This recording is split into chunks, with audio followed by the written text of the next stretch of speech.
Book 163. Good morning, good morning. Welcome back to Morning Motivation with Matthew Daniels, and today I'm going to tell you guys about the King's New Palace. That's right, the King's New Palace. But what is Matthew Daniels talking about? A long time ago, in the land once known as Amenuta, King Juba grew tired of living in a palace which was smaller than the palace of the neighboring kings. To correct this problem, he commissioned his royal council to build him a new palace that was more suited to his inflated ego. The royal council held several meetings, and they determined that there was not enough money in the treasury to build a new palace, but they were afraid to tell the king. So they devised a way to build the new palace through treachery and deceit.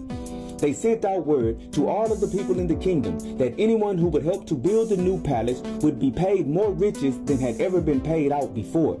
This promise of riches caused almost everyone in the land to volunteer to participate. Soon, everyone was working on the new palace, and as promised, the royal council was paying the people extremely well.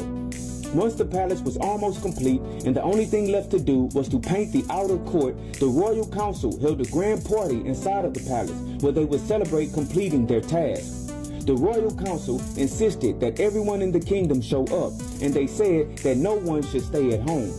The night of the party, everyone showed up to the palace except one man. This man, who was one of my ancestors no less, did not feel it right to celebrate completing a task that was not complete.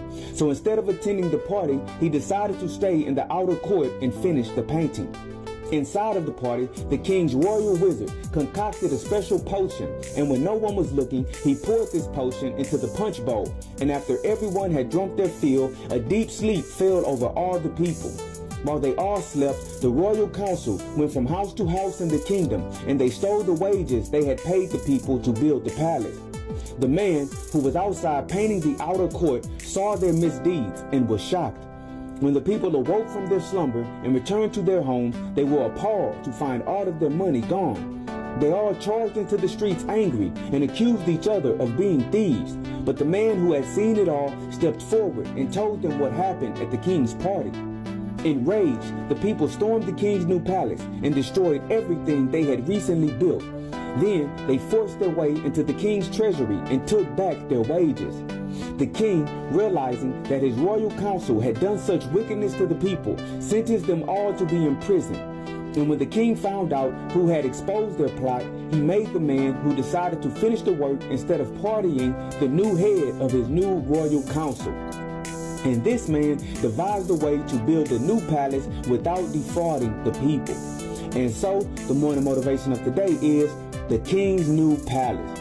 Whenever you are given a task to complete, it is always good to satisfy all of your duties before you cease to work and celebrate. Sometimes, people use gifts and rewards to distract you from their evil intentions. It is only the men and women who finishes the journey strong without stopping too soon that will reap all of the rewards from their hard work. If you have been working hard towards a specific goal and you can see the end in sight, do not stop pushing too soon. Instead, deny yourself the impulse to seek reward early on. Buckle down and do what must be done. So today, continue to chase your dreams and do not give up the fight. And as you do this, be sure you are striving to do that which is good. And remember, you are awesome, you are amazing, you are wonderful, and you are great. And you are going to change the world. I just hope I'm still alive to see it, family. I'm out. Good morning.